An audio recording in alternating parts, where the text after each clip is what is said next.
Meanwhile, the firestorm in Georgia that has everyone talking is heating up tonight. On Capitol Hill, Senate Minority Leader Mitch McConnell is striking back at organizations moving or threatening to move out of Georgia over the state's new election law. Many Democrats call the legislation discriminatory voter suppression. President Biden says it's worse than Jim Crow laws. And now some are threatening to boycott businesses based in Georgia, like Coke and Delta. It's affecting the sports world, too. Major League Baseball announcing it's relocating its All-Star game and MLB draft out of the state. Today, McConnell said the backlash to the election law is a result of, quote, absurd disinformation meant to bully and mislead the American people. It is easier to vote in Georgia after the new law than it is in Delaware now, the president's home state. And I found it completely discouraging to find a bunch of corporate CEOs getting in the middle of politics. My advice to the corporate CEOs of America is to stay out of politics. Don't pick sides in these big fights.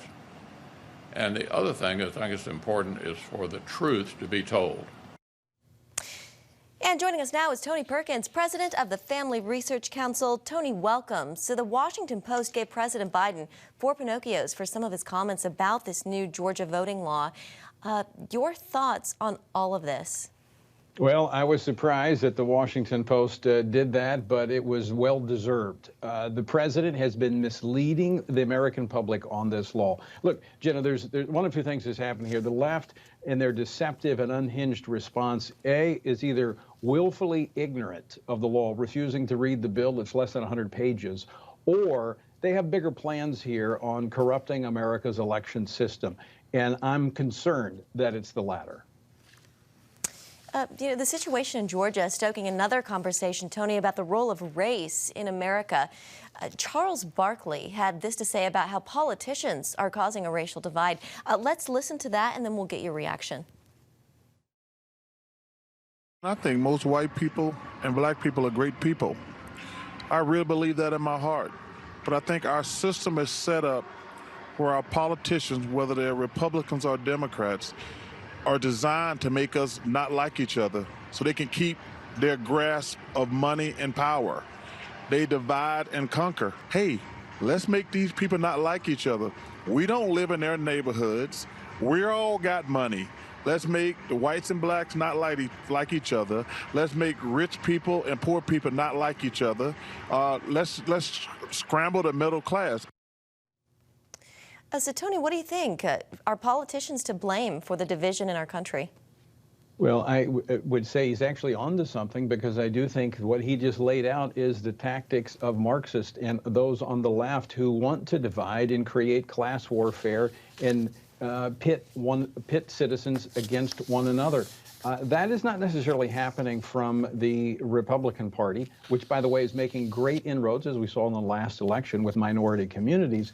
I think it's more of the left, the Democratic Party, that is fearful they'll lose their core constituency, and so they have to pit them against the rest of society. But these election laws are absolutely critical that we get this right. And what's happening now is you have like 38 states that are moving forward with reform measures as a result of the constitutional irregularities that took place in the November election. This is how our system works. And that's what has Joe Biden and the left fearful, is that our system will, in fact, correct what was done wrong in the November election, and that would not be good for them and their political future.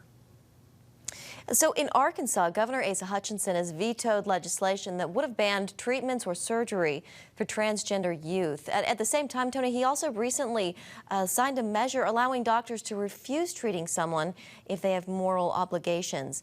Your thoughts, and does this newest veto come as a surprise to you at all? It doesn't necessarily come as a surprise. I spoke to the governor over the weekend, talking with him about the legislation.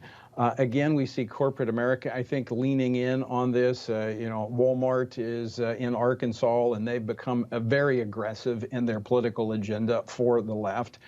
So not totally surprised, disappointed, but not totally surprised. But here's the bottom line. It's not over. The legislature has more than enough votes to override his veto, and he is frequently overridden by the legislature. So I am very optimistic that the citizens of Arkansas will speak to their legislators in the next day or so and encourage them to do the right thing and override this veto.